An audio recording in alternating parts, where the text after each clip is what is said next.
Dipaksa menikah menggantikan kembaran yang kabur. Lolita pikir penyamarannya sempurna. Ternyata, sang CEO kejam sudah tahu rahasianya sejak malam pertama dan menikmati sandiwara ini. Klik subscribe dan like dulu. Absen, hadir, di kolom komentar. Lalu mari kita bongkar rahasia pernikahan ini. Lolita menatap nanar pada secari kertas yang tergeletak di atas meja rias berlapis emas itu. Tulisan tangan yang sangat ia kenali. Tulisan tangan yang sama persis dengan miliknya, tertera di sana dengan tinta merah, seolah menyiratkan urgensi yang mematikan. Maaf, Bu. Aku tidak bisa menikah dengannya. Aku memilih hidupku sendiri. Jangan cari aku. Lia. Di sebelahnya, Ibu Rida, ibu tiri Lolita, sedang menangis histeris sambil menjambak rambutnya sendiri yang tersanggul rapi. Sementara ayah Lolita, Pak Dharma, duduk di kursi roda dengan wajah pucat pasi. Napasnya tersengal-sengal menahan serangan panik. Dasar anak tidak tahu diuntung. Rida menjerit, melempar vas bunga ke dinding hingga pecah berkeping-keping. Besok adalah hari pernikahan. Undangan sudah disebar ke seluruh elit kota. Julian Blackwood bukan orang yang bisa dipermainkan. Lolita, dia akan menghancurkan kita. Dia akan menyita rumah ini. Dan ayahmu, dia tidak akan mendapatkan pengobatan ginjalnya lagi. Lolita mematung. Dia baru saja pulang dari shift ganda di restoran tempatnya bekerja sebagai pelayan. Bau minyak goreng dan keringat masih menempel di kemeja kerjanya yang lusuh. Kontras dengan kemewahan kamar Lia yang berbau parfum mahal. Apa yang harus kita lakukan, Bu? Tanya Lolita lirih. Dia tahu Lia egois. Tapi dia tidak menyangka saudari kembarnya akan sekajik ini. Kabur H1 sebelum pernikahan yang seharusnya menyelamatkan kebangkrutan perusahaan keluarga. Rida tiba-tiba berhenti menangis. Dia menoleh perlahan ke arah Lolita. Tatapannya berubah liar, menelusuri wajah Lolita dari dahi hingga dagu. Senyum mengerikan terbit di bibirnya. Kita punya solusinya, bisik Rida. Dia mencengkeram bahu Lolita kuat-kuat. Wajah kalian identik. Tidak ada yang bisa membedakan kalian kecuali aku dan ayahmu. Lolita mundur selangkah. Matanya melebar. Tidak. Ibu gila? Aku bukan Lia. Aku tidak tahu apa-apa soal dunia bisnis, etika sosialita, atau... Kau harus melakukannya. Potong Rida. Kali ini dengan nada mengancam. Atau kau mau melihat ayahmu mati di jalanan karena kita tidak punya uang untuk cuci darah minggu depan? Keluarga Blackwood sudah membayar uang muka besar untuk penjualan Lia ini. Jika pernikahan batal, kita harus mengembalikannya 10 kali lipat. Kita akan hancur. Lolita menatap ayahnya. Pria tua itu hanya menunduk. Air mata menetes di pipinya yang keriput. Dia tidak berdaya. Julian Blackwood dikenal sebagai monster dalam bisnis, Bu. Bagaimana jika dia tahu? Dia tidak akan tahu, desis Rida. Lia jarang bertemu dengannya. Mereka dijodohkan lewat perantara. Kau hanya perlu diam, tersenyum angkuh, dan jadilah boneka cantik. Lakukan demi ayahmu, Lolita. Malam itu, Lolita merasa dirinya mati perlahan. Dia bukan lagi Lolita. Si pelayan restoran yang bermimpi menjadi penulis. Dia dipaksa masuk ke dalam kulit Lia, saudari kembarnya yang sempurna, dingin, dan manipulatif. Katedral itu megah, dipenuhi bunga lili putih yang aromanya membuat Lolita mual. Ribuan mata tertuju padanya saat pintu besar itu terbuka. Gaun pengantin rancangan desainer Paris membalut tubuhnya dengan ketat. Korsetnya menekan rusuk hingga Lolita sulit bernapas. Di ujung altar, berdiri sosok itu. Julian Blackwood. Pria itu lebih tinggi dari yang terlihat di majalah bisnis. Bahunya tegap, dibalut tuxedo hitam yang dijahit sempurna. Wajahnya tampan, namun dengan cara yang mengintimidasi. Rahang tegas, hidung mancung, dan mata yang gelap seperti badai di tengah malam. Tidak ada senyum di wajahnya. Sama sekali. Jangan gemetar. Jangan menunduk. Lia tidak pernah menunduk. Mantra itu diulang-ulang Lolita dalam hati. Dengan tangan menggandeng lengan ayahnya yang gemetar di kursi roda elektrik, Lolita melangkah maju. Setiap langkah terasa seperti berjalan menuju tiang gantungan. Saat mereka sampai di altar, Julian mengulurkan tangan. Lolita menyambutnya. Kulit pria itu dingin, kontras dengan telapak tangan Lolita yang berkeringat dingin. Saat pendeta membacakan janji pernikahan, Lolita memberanikan diri menatap mata Julian. Itu adalah kesalahan. Julian sedang menatapnya, bukan dengan tatapan penuh cinta seorang pengantin pria, melainkan tatapan elang yang sedang menaksir mangsanya. Matanya menyipit sedikit, seolah sedang memecahkan teka-teki rumit. Saya bersedia, suara Lolita keluar. Sedikit bergetar namun ia berusaha membuatnya terdengar tegas. Saya bersedia, jawab Julian. Suaranya bariton, dalam, dan datar, tanpa emosi. Ketika Julian harus menciumnya, dia mendekatkan wajahnya. Lolita menahan napas, memejamkan mata erat-erat. Namun, bibir Julian hanya menyentuh sudut bibirnya sekilas, hampir tak terasa. Aktingmu bagus, bisik Julian tepat di telinganya sebelum menarik diri. Jantung Lolita berhenti berdetak sesaat. Apa dia tahu? Tapi Julian sudah berbalik, menampilkan senyum tipis, sangat tipis, kepada para tamu undangan dan fotografer yang memotret mereka secara brutal. Pesta resepsi berjalan seperti kabut. Lolita hanya ingat dia harus menyalami ratusan orang asing, tersenyum palsu hingga wajahnya kaku, dan menahan rasa sakit di kakinya akibat sepatu hak tinggi yang biasa dipakai Lia. Julian tidak bicara padanya sepanjang sisa acara. Dia mendampingi Lolita seperti patung pameran yang mahal, posesif namun tak tersentuh. Rumah Julian bukan sekadar rumah. Itu adalah benteng modern yang dingin, didominasi kaca dan beton. Lolita diantar ke kamar utama oleh seorang pelayan yang tidak berani menatap matanya. Di dalam kamar yang luas itu, Lolita duduk di tepi ranjang king size, masih mengenakan gaun pengantinnya. Dia takut bergerak. Ketakutan terbesar ada di depan mata. Malam pertama. Lia mungkin sudah berpengalaman dengan banyak pria, tapi Lolita belum pernah disentuh siapapun. Jika Julian menuntut haknya malam ini, penyamarannya akan terbongkar dalam hitungan detik. Pintu terbuka. Julian masuk sambil melonggarkan dasinya. Dia melemparkan jasnya ke sofa dengan gerakan kasar yang elegan. Lolita berdiri refleks, tangannya meremas gaunnya. Julian, aku. Julian mengangkat tangan, menghentikan ucapan Lolita. Dia berjalan menuju minibar di sudut kamar, menuang whisky, dan meneguknya sekali habus. Lalu dia berbalik, menatap Lolita dengan sorot mata menilai yang membuat Lolita merasa telanjang. Kau tidak perlu gemetar seperti itu, Lia, kata Julian dingin. Kita berdua tahu pernikahan ini hanya transaksi bisnis untuk menyelamatkan perusahaan ayahmu dan memperluas koneksiku di Asia. Aku tidak tertarik menyentuhmu. Lolita ternganga sedikit, lalu buru-buru menutup mulutnya. Rasa lega membanjiri dadanya, tapi juga rasa bingung. Apa?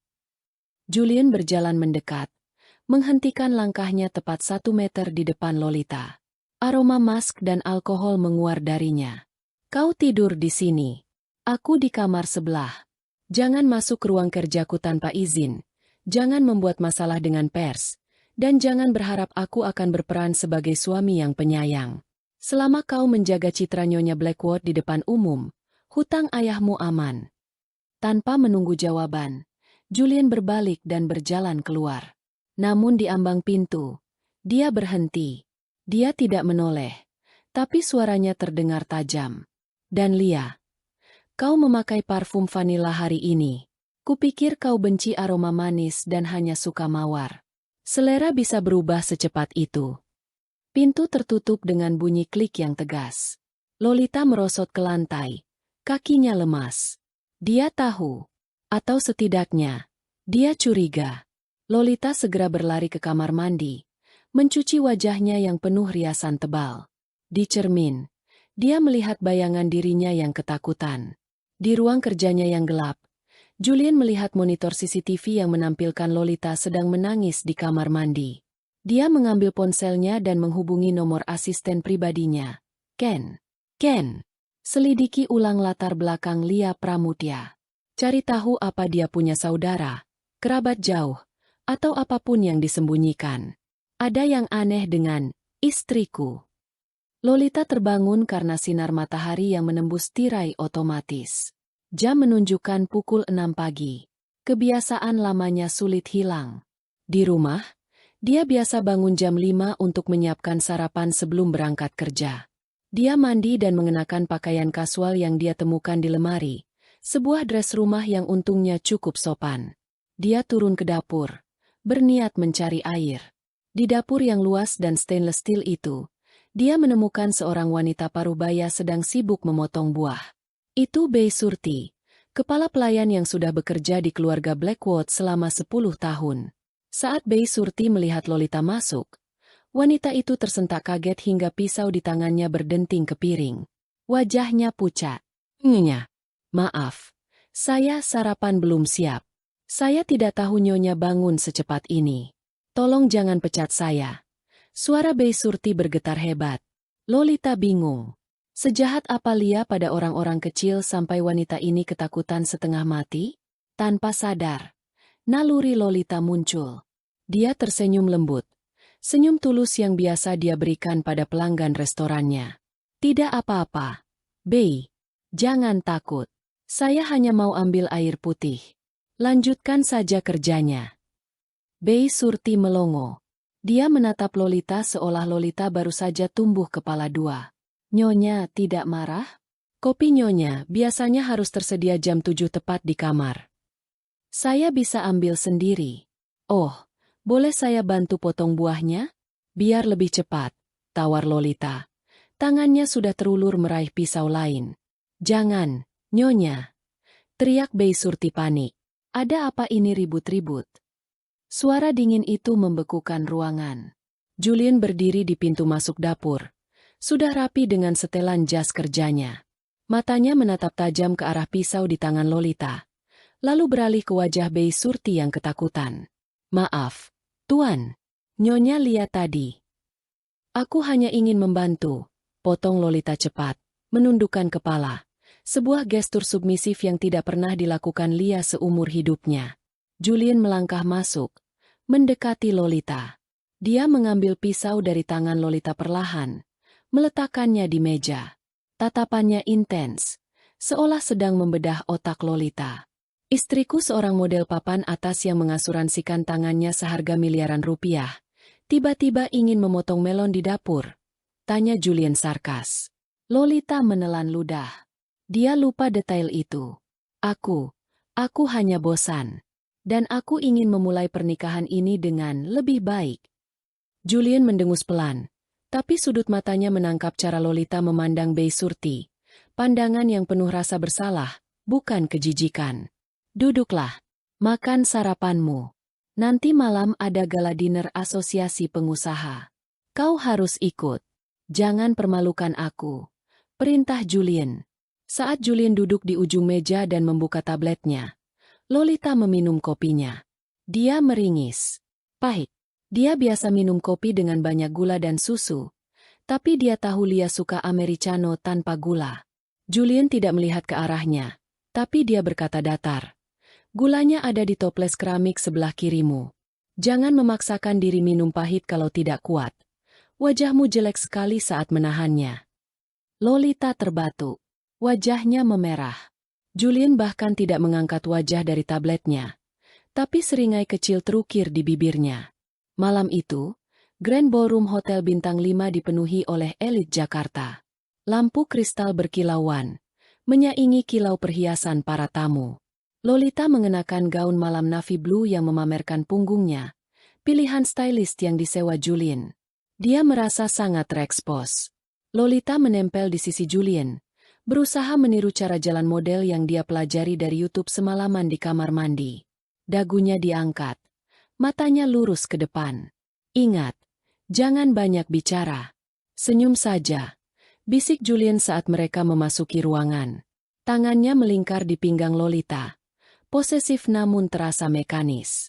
Semua berjalan lancar sampai seorang pria tua dengan setelan jas bludru ungu menghampiri mereka. Itu adalah Tuan Hadi. Pesaing bisnis Julian yang terkenal licik dan suka merendahkan orang lain. Ah, Julian.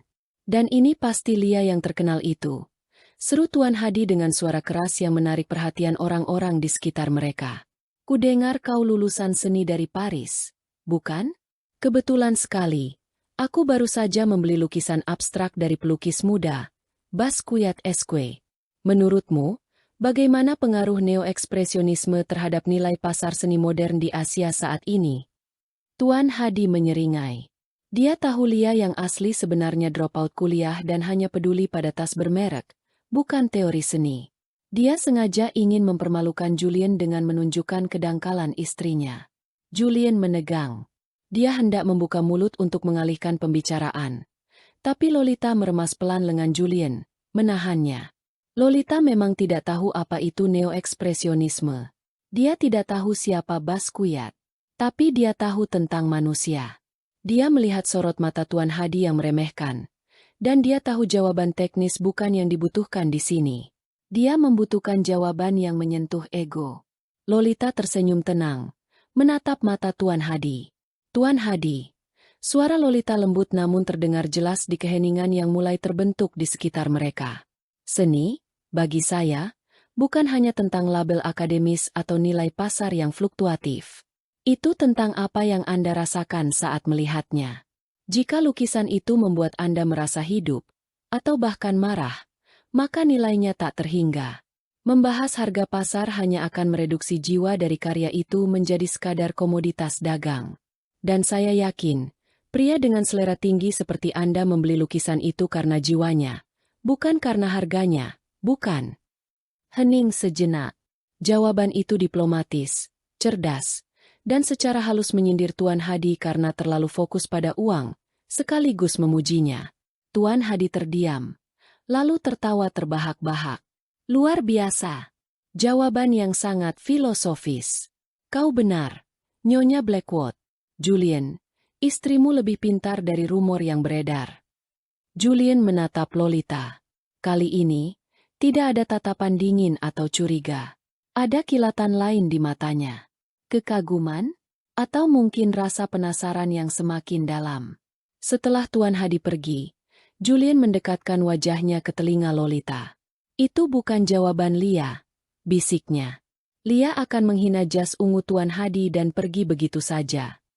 Jantung Lolita berpacu cepat. Orang berubah. Julien. Benarkah? Julien menatap mata Lolita dalam-dalam, mencari kebohongan. Kalau begitu, aku mulai menyukai perubahan ini. Tapi hati-hati, Lolita, Lia. Dalam bisnisku, barang palsu biasanya dihancurkan jika ketahuan. Lolita membeku. Julien baru saja hampir menyebut namanya? Atau dia hanya salah dengar? Julien menarik diri, kembali memasang wajah datar CEO-nya, dan membimbing Lolita ke meja VIP, meninggalkan Lolita dengan keringat dingin yang mengalir di punggungnya. Permainan ini baru saja dimulai, dan Lolita sadar. Dia sedang bermain api dengan naga yang sudah bangun. Seminggu berlalu. Kehidupan di kediaman Blackwood seperti berjalan di atas lapisan es yang tipis. Lolita mulai terbiasa dengan rutinitasnya. Bangun pagi buta mendahului pelayan, berpura-pura bangun siang, lalu menghabiskan hari dengan membaca buku di perpustakaan. Satu-satunya tempat di mana ia merasa aman dari tatapan penghakiman para staf. Sore itu, Julien pulang lebih awal. Ia masuk ke ruang kerjanya dengan tergesa-gesa. Lalu keluar lagi 5 menit kemudian dengan setelan jas yang sudah diganti pakaian kasual. Aku harus pergi ke klub golf untuk pertemuan informal, ujar Julien pada Lolita yang sedang menata bunga di ruang tengah. Jangan masuk ke ruang kerjaku. Cleaning service sedang libur, jadi biarkan saja berantakan. Setelah mobil sport Julien menderu keluar gerbang, Lolita bernapas lega. Namun, ketenangannya terusik saat ia mendengar bunyi bip berulang dari arah ruang kerja Julien. Itu bunyi telepon kantor yang tidak diangkat. Karena takut itu panggilan darurat, Lolita memberanikan diri membuka pintu ruang terlarang itu. Ruangan itu bernuansa kayu gelap dan kulit. Di atas meja mahoni besar, telepon sudah berhenti berdering. Namun, mata Lolita tertuju pada sebuah map merah menyala yang tergeletak terbuka begitu saja di tengah meja. Angin dari jendela yang sedikit terbuka membolak-balik kertas di dalamnya. Tulisan, Rahasia. Merger proyek Omega. Nilai akuisisi 5 triliun, terpampang jelas. Lolita mendekat untuk menutup jendela.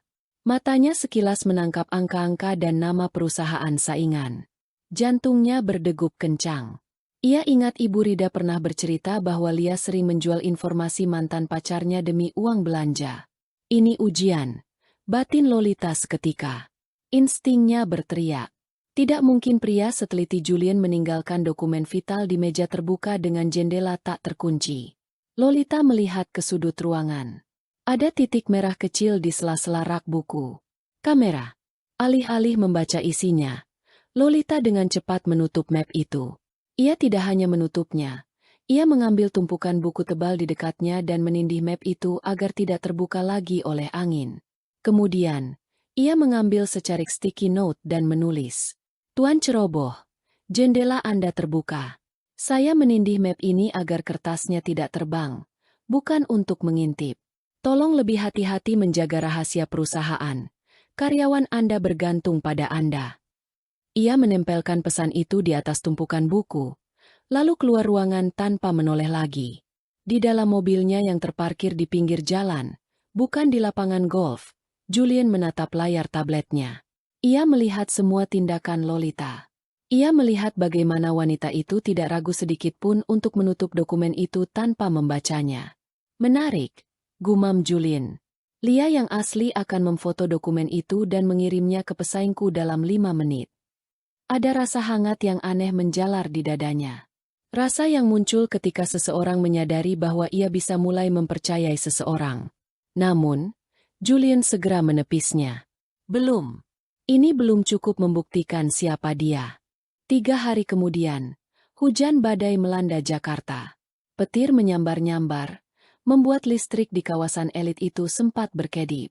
Lolita sedang duduk di ruang tamu menunggu Julian pulang. Jam sudah menunjukkan pukul 2 pagi. Pintu depan terbuka kasar. Julian masuk dengan tubuh basah kuyup. Wajahnya pucat pasi, bibirnya membiru. Ia berjalan sempoyongan. Julian. Lolita melempar selimut yang di pangkunya dan berlari menghampiri. Saat ia menyentuh lengan Julian, panas menyengat telapak tangannya. Ya Tuhan, badanmu panas sekali. Kau demam tinggi. Julian menepis tangan Lolita kasar. Jangan sentuh. Aku baik-baik saja. Hanya butuh tidur. Suaranya parau dan lemah. Pria itu melangkah 2 kali menaiki tangga. Lalu kakinya goyah. Tubuh besarnya ambruk. Lolita dengan sigap menahan tubuh Julian sekuat tenaga. Meski beratnya membuat Lolita hampir terjungkal. B. Surti sudah tidur. Pak Ujang sedang cuti. Desis Lolita panik. Ia tidak bisa membawa Julian ke kamar atas. Dengan susah payah, ia memapah Julian ke sofa panjang di ruang tamu. Julian menggigil hebat. Giginya gemeretuk. Jangan panggil dokter, aku benci rumah sakit. Igau Julian. Matanya terpejam rapat. Sisi arogan pria itu lenyap. Digantikan oleh kerapuhan yang mengejutkan. Lolita bergerak cepat. Ia bukan lagi nyonya rumah.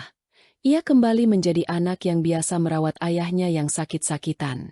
Ia berlari ke dapur, mengambil baskom air hangat, handuk kecil, dan memeras lemon dengan madu. Sepanjang malam, Lolita tidak tidur.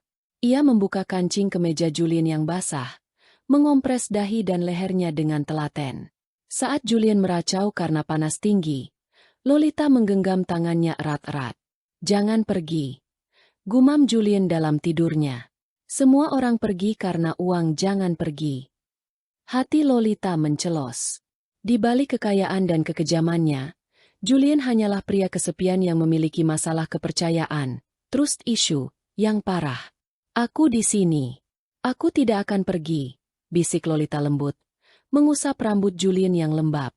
Menjelang subuh, demam Julian turun. Pria itu membuka matanya perlahan. Pandangannya masih kabur, tapi ia bisa melihat siluet wanita yang tertidur dalam posisi duduk di lantai. Kepalanya bersandar di tepi sofa tepat di samping tangan Julian. Tangan wanita itu masih menggenggam jari-jarinya. Julian menatap wajah tidur Lolita. Tanpa riasan tebal, tanpa topeng angkuh. Hanya wajah lelah yang tulus. Perlahan, Julian mengangkat tangannya yang bebas. Jari-jarinya hampir menyentuh pipi Lolita, namun berhenti di udara. Siapa kau sebenarnya? Batin Julian. Kau merawatku seperti aku manusia, bukan mesin ATM.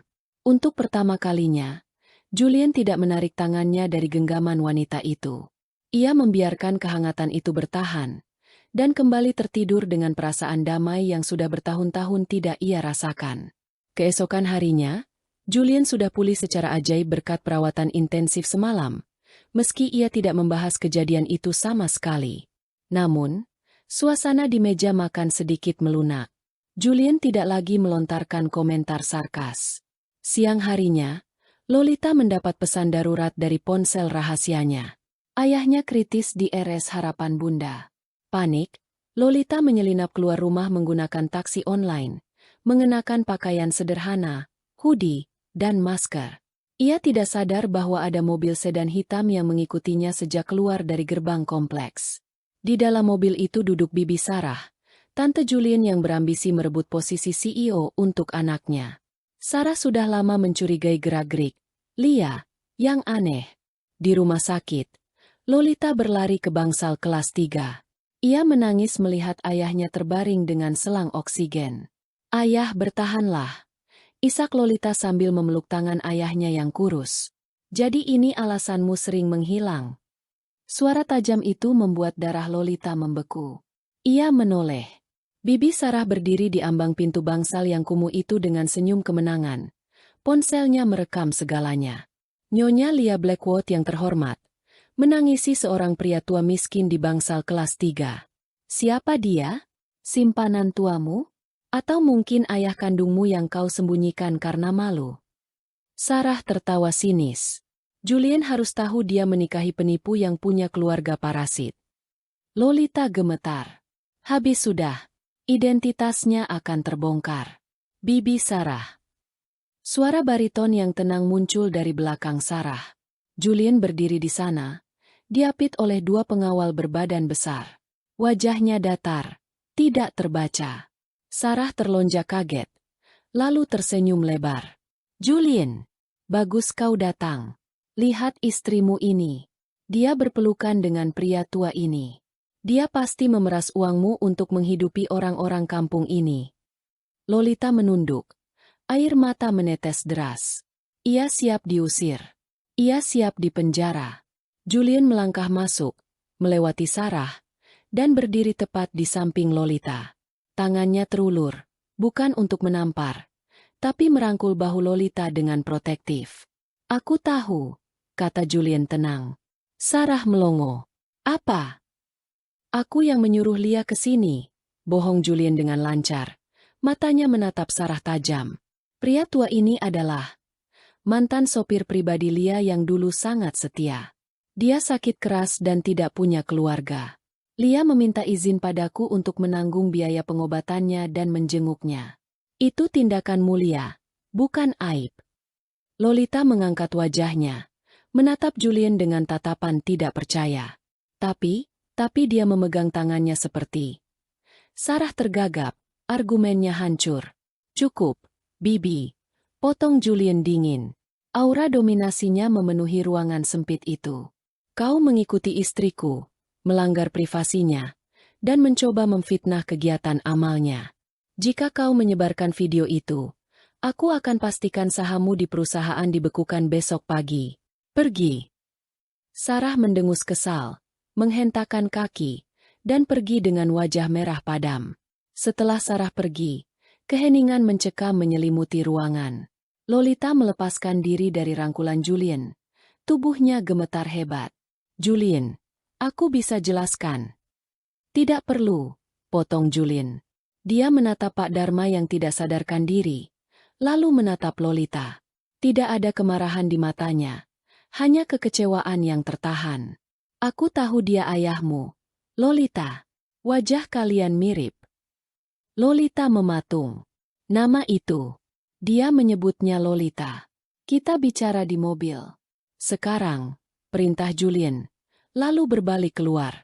Perjalanan pulang terasa seperti menuju eksekusi mati. Hening. Hanya suara AC mobil yang berdengung. Sesampainya di rumah, Julian membawa Lolita ke ruang kerja. Dia duduk di kursi kebesarannya, sementara Lolita berdiri menunduk seperti terdakwa. "Sejak kapan kau tahu?" tanya Lolita lirih. "Sejak awal. Sejak di altar," jawab Julian santai.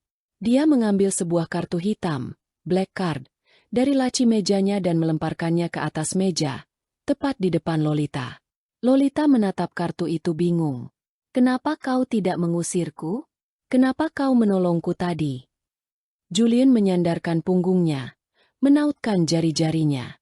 "Karena Lia yang asli adalah racun. Jika aku menikahinya, dia akan menghancurkan hidupku dan perusahaanku dari dalam. Tapi kau berbeda. Kau bisa dikendalikan. Dan kau berguna." Lolita merasa terhina sekaligus lega. "Jadi aku hanya barang yang berguna?" "Untuk saat ini, ya," kata Julian kejam, namun matanya tidak sekeras ucapannya. "Kontrak kita berubah. Kau tetap menjadi Lia di depan umum. Sebagai imbalannya, aku akan memindahkan ayahmu ke ruang VVIP dan menanggung semua pengobatannya sampai sembuh total. Tidak perlu sembunyi-sembunyi lagi." Lolita ternganga. Tawaran itu adalah impiannya. Dan kartu itu, Julian menunjuk black card. "Gunakan. Beli baju yang pantas. Jangan pakai baju pelayanmu saat di rumah. Beli apapun yang kau mau. Anggap saja gaji kerjamu sebagai istri pura-pura." Lolita mengambil kartu itu dengan tangan gemetar. "Terima kasih." Keesokan harinya, notifikasi penggunaan kartu kredit masuk ke ponsel Julian saat ia sedang rapat direksi. Ia membukanya, bersiap melihat tagihan dari Gucci, Chanel, atau salon mahal, seperti yang biasa dilakukan wanita-wanita di sekitarnya. Alisnya terangkat. Transaksi. Ach Hardware, Rp2.500.000. Mesin kopi espresso set bantal angsa. Transaksi. Gramedia, Rp500.000. Buku resep novel. Transaksi. Supermarket, Rp1.500.000. Bahan makanan organik, vitamin. Transaksi. RS Harapan Bunda, Rp0. Deposit ditransfer. Tidak ada tas. Tidak ada sepatu. Tidak ada perhiasan. Julian terkekeh pelan di tengah rapat yang serius, membuat para direktur saling pandang bingung. "Dia membeli mesin kopi untukku karena dia tahu aku benci kopi instan buatan pelayan baru," gumam Julian pelan. Untuk pertama kalinya dalam hidupnya yang penuh perhitungan untung rugi, Julian merasa dia adalah pihak yang mendapatkan keuntungan terbesar dari transaksi penipuan ini. Sebulan kemudian, hubungan mereka berubah menjadi sesuatu yang tak terdefinisi. Bukan suami istri, tapi lebih dari teman serumah. Mereka sering sarapan bersama sambil membicarakan berita. Julian mulai pulang lebih awal untuk makan malam masakan Lolita, yang diklaim Lolita sebagai latihan memasak Lia. Malam itu, ada pesta privat di kapal pesiar milik rekan bisnis Julian. Suasana santai namun mewah. Lolita berdiri di gelada atas, menikmati angin laut yang menerpa wajahnya. Gaun sutra putihnya berkibar lembut. Julian datang membawa 2 gelas sampanye.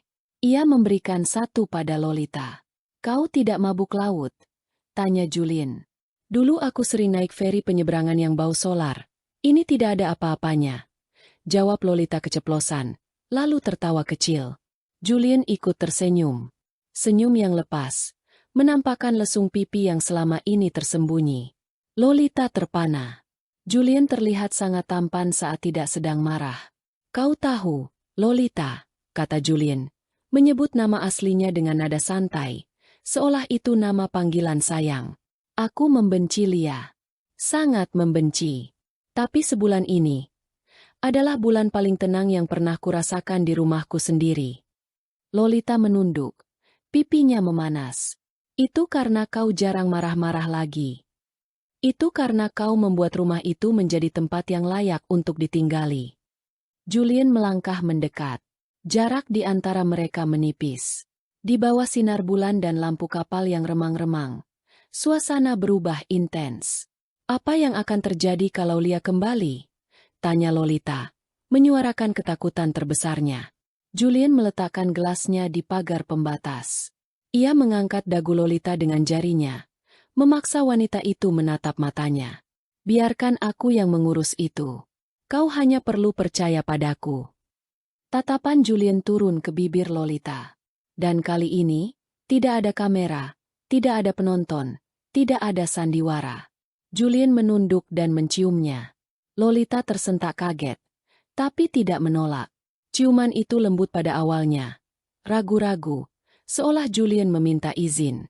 Namun saat Lolita membalasnya dengan canggung, ciuman itu berubah dalam dan menuntut. Rasa rindu dan frustrasi yang mereka pendam selama sebulan tumpah di sana. Tangan Julian melingkar di pinggang Lolita, menariknya merapat. Lolita mengalungkan lengannya di leher Julian, melupakan bahwa dia hanyalah pengganti. Melupakan bahwa pria ini adalah milik saudaranya secara hukum. Saat mereka melepaskan diri karena kehabisan napas, dahi mereka bersatu. Napas mereka beradu. Ini bukan sandiwara, bisik Julian serak. Lolita mundur selangkah. Realitas menghantamnya seperti ombak dingin. Rasa bersalah mencekiknya. Dia telah jatuh cinta pada suami saudaranya.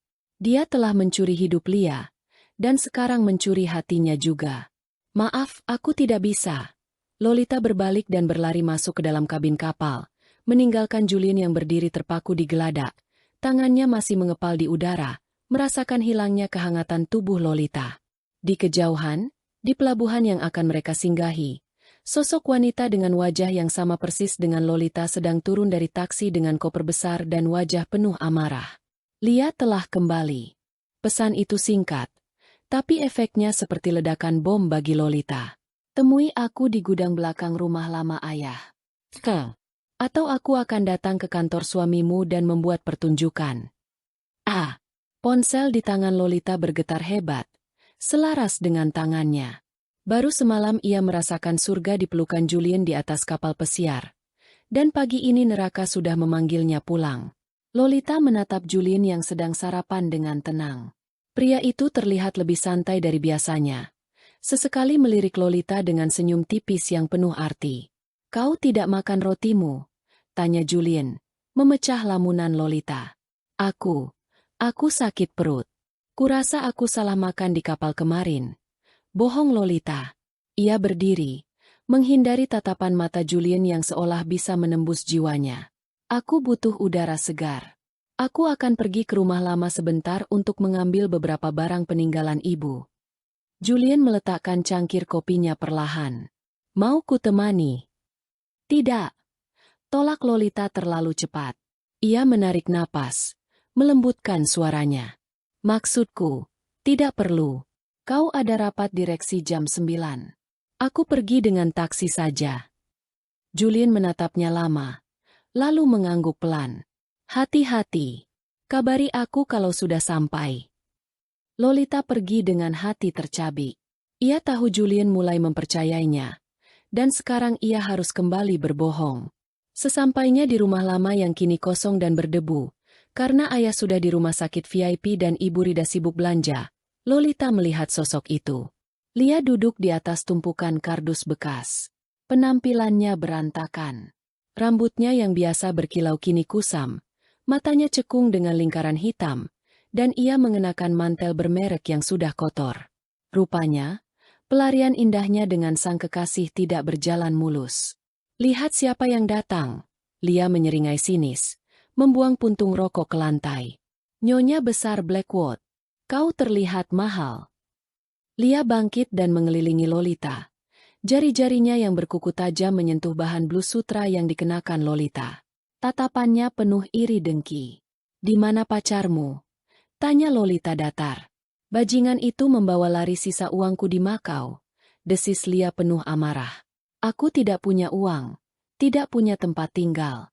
Sementara kau menikmati hidupku. Kau tidur di ranjangku, memakai uang suamiku. Aku melakukannya untuk melunasi hutang ayah. Hutang yang kau tinggalkan. Bentak Lolita. Emosinya meledak. Dan sekarang hutang itu sudah lunas, kan? Lia mendekatkan wajahnya. Hidung mereka hampir bersentuhan. Dua wajah identik dengan nasib yang bertolak belakang. Jadi, minggir. Kembalikan posisiku. Aku akan kembali ke rumah Julian hari ini juga. Lolita mundur selangkah. Kau tidak bisa begitu saja kembali. Julian bukan barang yang bisa kau buang dan pungut semaumu. Oh, kenapa? Kau jatuh cinta padanya. Lia tertawa mengejek. Jangan mimpi, Lolita. Julian Blackwood menikahi Lia Pramudya, model cantik dan sosialita. Bukan Lolita si pelayan restoran. Kalau dia tahu kau penipu, dia akan memenjarakanmu. Jadi, pilih mana? Pergi baik-baik, atau aku seret kau keluar. Lolita pulang ke kediaman Blackwood dengan jiwa kosong. Ancaman Lia terngiang-ngiang di kepalanya. Lia benar. Secara hukum, Julian menikahi Lia. Lolita hanyalah bayangan yang tidak seharusnya ada. Malam itu, Julian pulang membawa sebuket bunga lili putih. Bukan mawar merah yang klise, tapi lili, bunga kesukaan ibu Lolita yang pernah Lolita ceritakan secara tidak sengaja. Untukmu, kata Julian, menyodorkan bunga itu. Sekretarisku bilang wanita suka bunga setelah kencan pertama. Meski teknisnya kejadian di kapal itu bukan kencan. Lolita menerima bunga itu dengan tangan gemetar.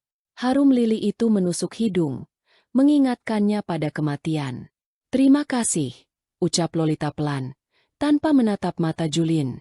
Ia meletakkan bunga itu di meja dan berbalik hendak naik ke kamar. Julian menangkap pergelangan tangannya. Ada apa? Seharian ini kau menghindariku. Apa aku melakukan kesalahan? Lolita menahan air matanya. Sentuhan hangat Julian membuat hatinya sakit. Ia ingin berteriak bahwa ia mencintai pria ini, bahwa ia ingin tetap tinggal. Tapi bayangan Lia yang akan menghancurkan segalanya membuatnya takut. Jika Lia membongkar penyamaran ini di depan publik, reputasi Julian akan hancur. Saham perusahaan akan anjlok karena skandal penipuan pernikahan. Lolita harus melindungi Julian, bahkan jika itu berarti menyakiti hatinya sendiri. Lolita melepaskan tangan Julian perlahan. Ia mengangkat wajahnya, memasang topeng dingin yang ia pelajari dari Lia. Kejadian di kapal itu hanya kesalahan, Julian. Aku terbawa suasana. Jangan berpikir bahwa aku benar-benar menyukaimu. Kita tetap rekan bisnis. Wajah Julian berubah. Kehangatan di matanya padam seketika, digantikan oleh dinding es yang biasa ia bangun. Rahangnya mengeras. Begitu? Suaranya rendah dan berbahaya. Jadi ciuman itu tidak ada artinya bagimu. Tidak. Bohong Lolita. Jantungnya serasa diiris sembilu. Kau hanya pelarian karena aku bosan. Julian menatapnya selama 5 detik yang menyiksakan. Lalu ia tertawa pendek. Tawa tanpa humor. Baiklah. Pesan diterima. Nyonya Blackwood. Maaf aku salah paham. Julian berbalik dan berjalan menuju ruang kerjanya, membanting pintu dengan keras. Lolita merosot ke lantai, memeluk lututnya, dan menangis tanpa suara. 2 hari kemudian, Julian harus pergi keluar kota untuk meninjau pabrik baru. Ia pergi tanpa berpamitan pada Lolita. Rumah besar itu terasa sunyi dan mencekam. Sore harinya, saat Lolita sedang mengemas barang-barangnya, berniat pergi diam-diam sebelum Julian pulang besok, pintu kamarnya terbuka. Bukan pelayan. Itu Lia. Lia masuk dengan santai seolah ia pemilik tempat itu. Ia telah berhasil menyelinap masuk lewat pintu belakang yang kuncinya sudah ia duplikasi dulu, menghindari CCTV dengan rute buta yang hanya diketahui penghuni lama. Sedang berkemas? Bagus. Kau tahu dirimu, kata Lia sambil melempar tasnya ke kasur. Bagaimana kau masuk? Lolita berdiri. Waspada. Ini rumahku. Bodoh. Sekarang, cepat ganti bajumu. Pakai baju gembelmu lagi. Tinggalkan semua gaun, perhiasan, dan kartu kredit di sini. Lia mulai membuka lemari. Matanya berbinar melihat deretan gaun desainer yang dibeli Lolita menggunakan kartu Julian. Wow! Selera fashion MU lumayan juga untuk ukuran gadis miskin. Lia, dengarkan aku. Suara Lolita bergetar. Julian bukan orang bodoh. Dia akan tahu. Dia tahu aku bukan kamu. Lia berhenti memilah baju. Ia menoleh, lalu tertawa terbahak-bahak. Dia tahu? Jangan melucu. Pria itu sibuk, egois, dan tidak peduli pada istrinya. Asal ada wanita cantik di rumah yang bisa diajak ke pesta, dia tidak akan peduli detail kecil. Dan wajah kita sama persis. Lolita. Persis. Lia mencengkeram lengan Lolita, menyeretnya ke depan cermin besar. Lihat. Sama kan? Bedanya hanya kau terlihat menyedihkan karena terlalu banyak perasaan. Lia mendorong Lolita hingga terjerembab. Sekarang keluar. Lewat pintu pelayan. Jangan pernah muncul lagi di hadapanku atau Julien. Kalau kau berani buka mulut, aku akan pastikan ayah mati di rumah sakit karena kelalaian administrasi. Ancaman itu mematikan perlawanan Lolita. Demi ayahnya, ia tidak punya pilihan.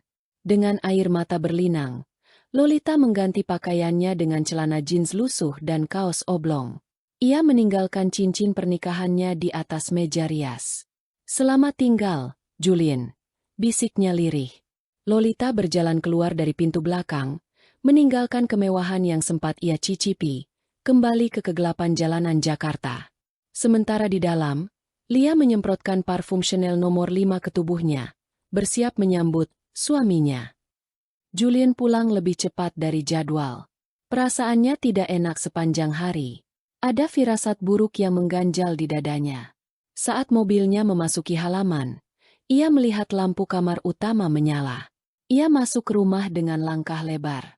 Di ruang tengah, ia melihat istrinya sedang duduk di sofa, memegang gelas anggur merah, mengenakan gaun tidur sutra merah menyala yang sangat provokatif.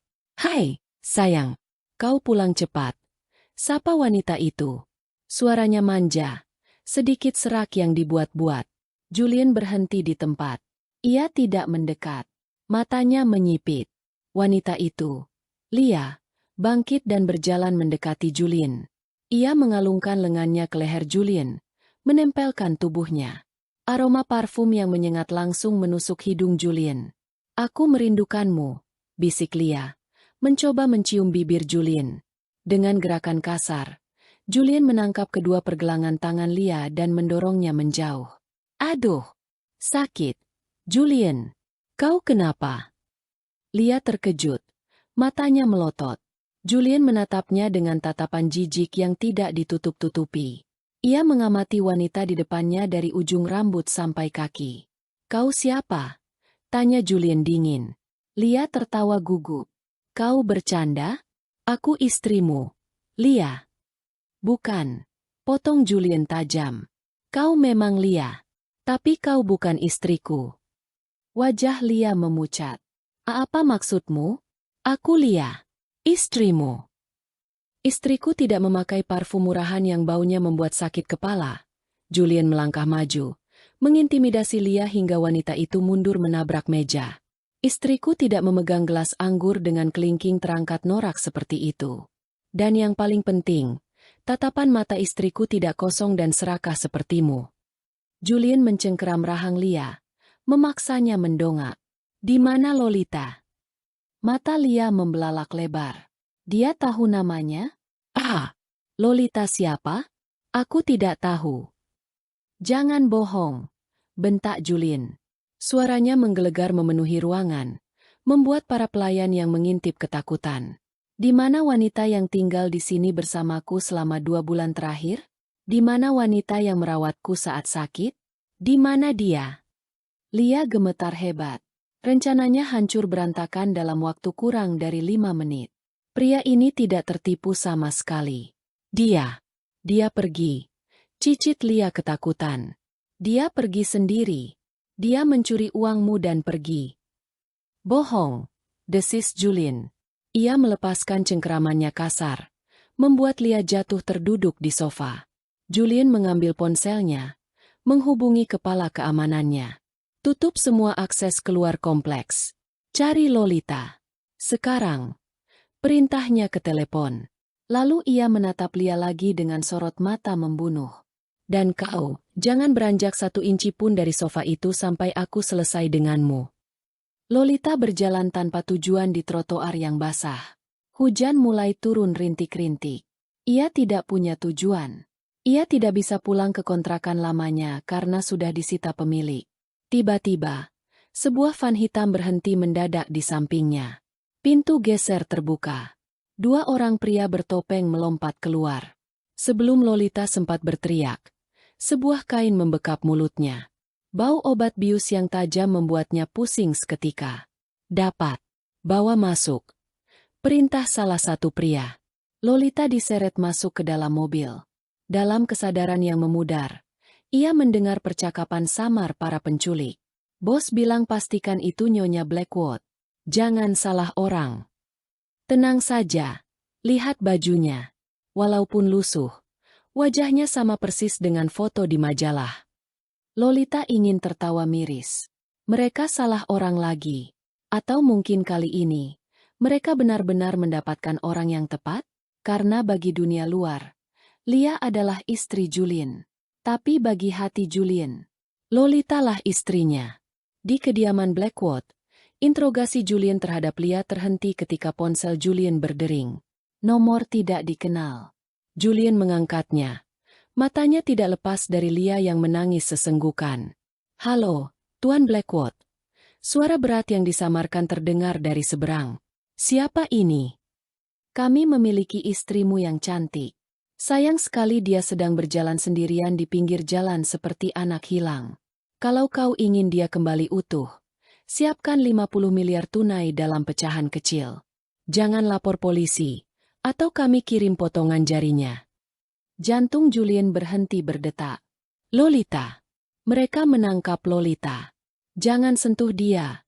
Suara Julian bergetar karena amarah yang tertahan. Jika sehelai rambutnya rontok, aku akan menghabisi kalian semua. Sambungan diputus. Julian membanting ponselnya ke sofa, tepat di sebelah Lia. Dia berbalik menatap Lia dengan tatapan yang membuat darah wanita itu membeku. Karena keserakahanmu mengusir Lolita, sekarang dia diculik oleh musuh bisnisku yang mengira dia adalah kau. Ucap Julian pelan, tapi setiap kata tajam seperti belati. Berdoalah, Lia. Berdoalah Lolita selamat. Karena jika dia mati, kau akan berharap kau tidak pernah dilahirkan. Julian berbalik dan berlari keluar rumah, berteriak memanggil kepala pengawalnya. Siapkan tim. Kita bergerak sekarang. Lacak lokasi ponsel Lolita lewat jam tangan GPS yang kuberikan padanya. Ya, Julian diam-diam memberikan jam tangan pintar pada Lolita minggu lalu dengan dalih, aksesoris fashion.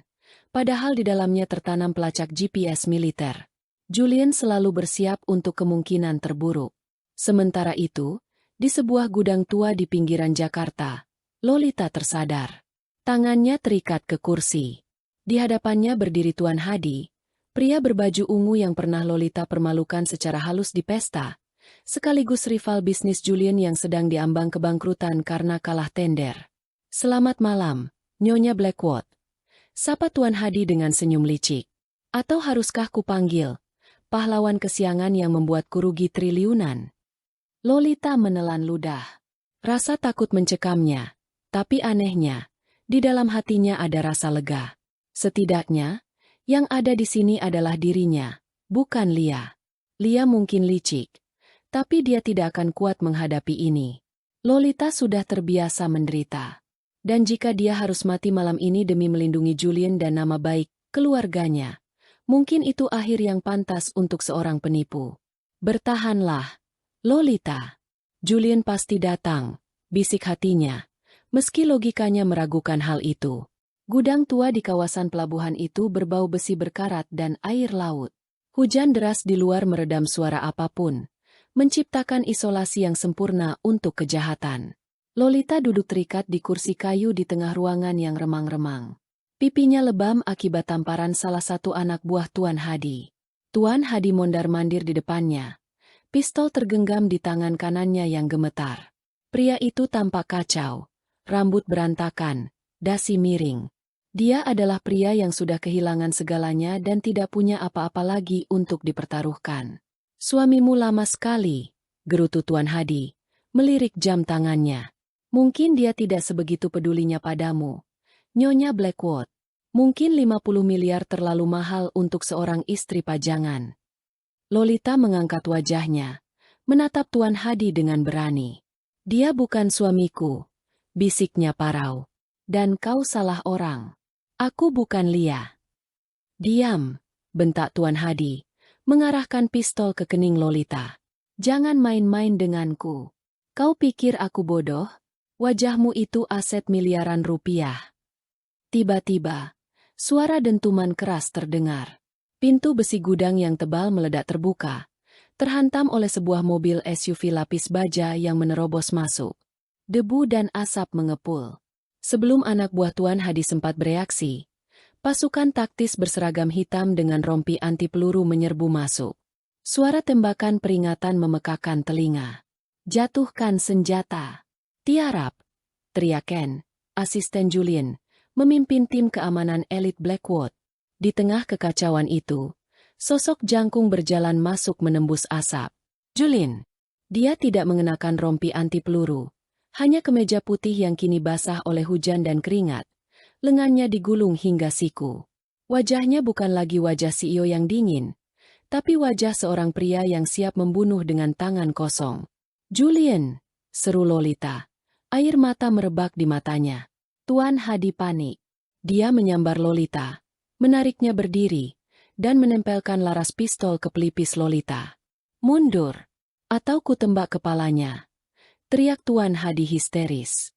Langkah Julian terhenti 10 meter di depan mereka. Dia mengangkat kedua tangannya perlahan, tapi matanya tidak lepas dari mata Lolita. Tatapan itu menenangkan Lolita, seolah berkata aku di sini. Hadi. Suara Julian tenang namun mengancam. Lebih menakutkan daripada teriakannya tadi. Lepaskan dia. Uangmu ada di mobil di luar. Ambil dan pergi. Tapi jika kau menarik pelatuk itu, aku pastikan kau tidak akan keluar dari sini hidup-hidup. Kau pikir aku percaya padamu? Kau penghancur bisnisku. Tangan Hadi gemetar hebat. Jari telunjuknya menegang di pelatuk. Situasi kritis. Lolita bisa merasakan keringat dingin Tuan Hadi menetes di lehernya. Dia melihat Ken di sudut ruangan memberi kode kecil pada Julian. Julian mengangguk hampir tak terlihat. Lolita, tunduk, teriak Julian. Insting Lolita bekerja. Dia menjatuhkan berat badannya ke bawah, menarik Tuan Hadi yang tidak siap hingga goyah. Dor!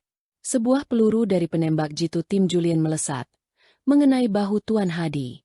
Pistol terlepas dari tangannya. Tuan Hadi menjerit kesakitan dan ambruk. Dalam sekejap mata, Julian sudah berlari dan menerjang ke arah Lolita. Dia tidak memedulikan Tuan Hadi yang sedang diringkus polisi. Dia berlutut, dengan cepat membuka ikatan di tangan dan kaki Lolita. Kau terluka? Tanya Julian. Suaranya syarat kekhawatiran saat melihat lebam di pipi Lolita. Tangannya yang biasa stabil kini gemetar saat menyentuh wajah Lolita. Aku tidak apa-apa. Isak Lolita.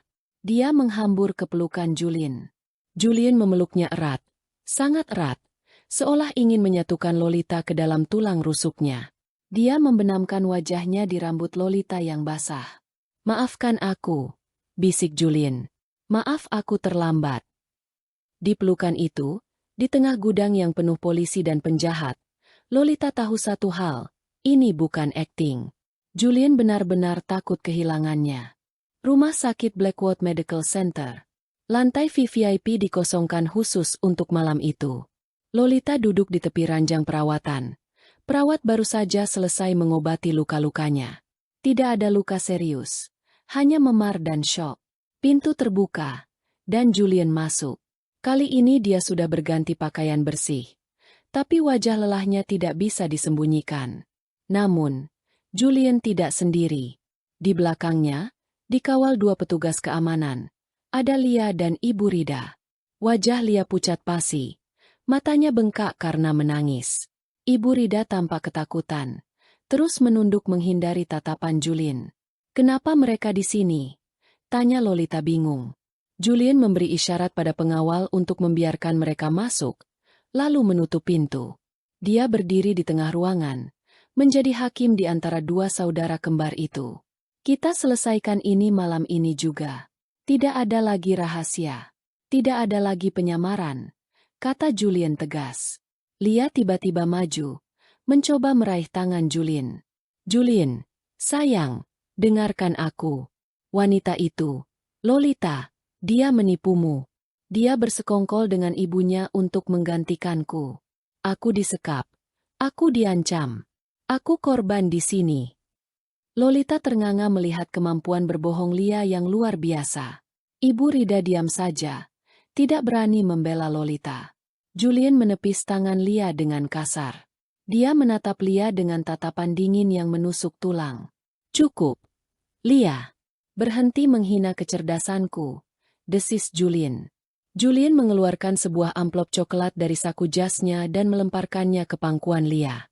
Itu laporan detektif pribadiku. Tanggal kau kabur dengan kekasihmu ke Makau. Foto-foto kalian di kasino. Transaksi kartu kreditmu. Dan rekaman CCTV saat kau menyelinap masuk rumahku kemarin sore untuk mengusir Lolita. Wajah Lia berubah dari pucat menjadi abu-abu. Dia membuka mulut. Tapi tidak ada suara yang keluar. Aku tahu Lolita bukan kau sejak detik pertama dia melangkah ke altar. Lanjut Julien. Suaranya memenuhi ruangan. Dia gemetar. Kau tidak pernah gemetar. Matanya penuh ketulusan. Matamu hanya penuh perhitungan. Aku membiarkan sandiwara ini berlanjut bukan karena aku tertipu, tapi karena aku ingin melihat seberapa jauh kalian akan bertindak. Julien berjalan mendekati Lolita, lalu duduk di sampingnya, menggenggam tangan Lolita di depan mata Lia dan Rida. Dan dalam prosesnya, suara Julien melembut. Aku menemukan istri yang sebenarnya kubutuhkan. Wanita yang merawatku saat sakit tanpa pamrih.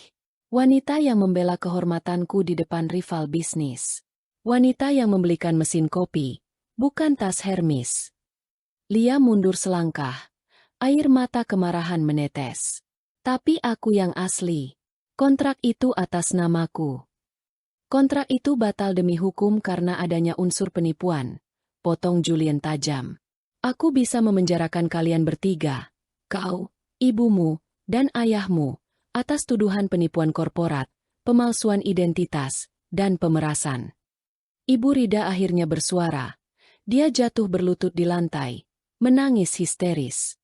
Ampun, Tuan Julien, tolong jangan penjarakan kami. Kami tidak punya uang lagi. Tolong kasihanilah suami saya yang sakit. Lolita tidak tega. Meski mereka jahat, mereka tetap keluarganya. Dia meremas tangan Julien pelan. Julien. Julien menoleh pada Lolita. Kau masih ingin membela mereka setelah mereka menjualmu dan membuangmu ke jalanan hingga kau hampir mati. Hukum mereka. Tapi jangan ayah. Ayah tidak tahu apa-apa. Pinta Lolita lirih. Julien menghela napas panjang. Dia tidak bisa menolak permintaan wanita ini. Setelah Lia dan Ibu Rida diseret keluar oleh keamanan untuk menunggu keputusan nasib mereka di ruang lain, keheningan menyelimuti kamar rawat itu. Julien tidak melepaskan tangan Lolita. Dia menunduk, memainkan jari-jari Lolita yang kasar, jari-jari pekerja keras, bukan jari model yang halus. Kenapa kau tidak bilang dari awal kalau kau tahu? Tanya Lolita pelan. Karena aku tidak percaya padamu, jawab Julien jujur. Dia mengangkat wajahnya, menatap Lolita lekat. Duniaku penuh dengan orang-orang bermuka dua. Lolita. Orang-orang yang tersenyum di depan tapi membawa pisau di belakang. Saat aku sadar kau bukan Lia, aku curiga kau adalah mata-mata yang dikirim musuhku, atau wanita bayaran yang lebih licik. Lolita mengangguk. Mengerti. Masuk akal. Tapi setiap hari, kau mematahkan kecurigaanku. Lanjut Julien. Ada senyum kecil di bibirnya saat mengingat kenangan-kenangan kecil mereka. Cara kau memperlakukan Bei Surti. Cara kau menjaga dokumen rahasiaku tanpa mengintip. Cara kau panik saat aku demam. Itu bukan akting. Tidak ada aktris di dunia ini yang bisa memalsukan ketulusan seperti itu. Aku hanya melakukan apa yang seharusnya dilakukan manusia, kata Lolita rendah hati. Itulah intinya. Di duniaku, kemanusiaan itu barang langka. Julien mendekatkan wajahnya. Lalu di kapal itu, saat aku menciummu, Aku tahu aku dalam masalah besar. Karena aku tidak sedang mencium istri kontraku. Aku mencium wanita yang kucintai. Jantung Lolita berdegup kencang. Kau mencintaiku. Sangat, tegas Julien.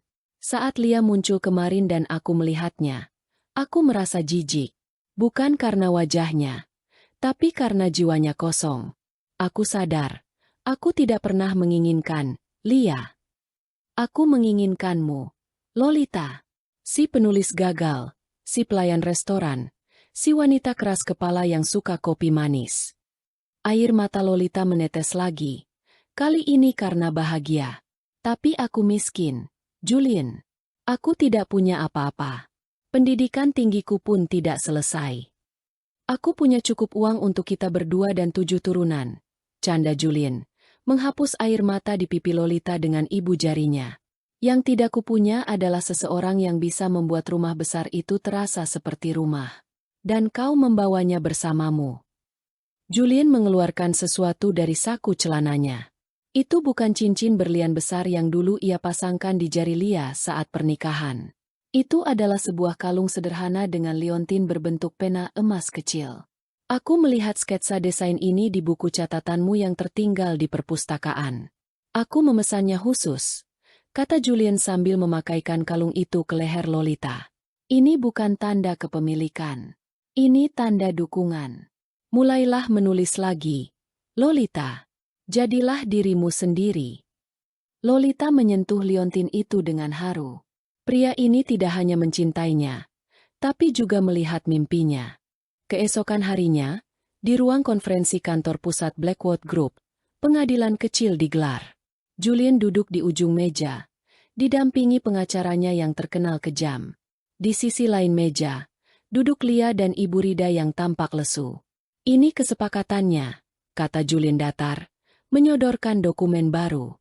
Saya tidak akan memenjarakan kalian. Saya juga akan terus membiayai pengobatan Pak Dharma di fasilitas terbaik sampai beliau sembuh total. Mata Ibu Rida berbinar. Benarkah, Tuan?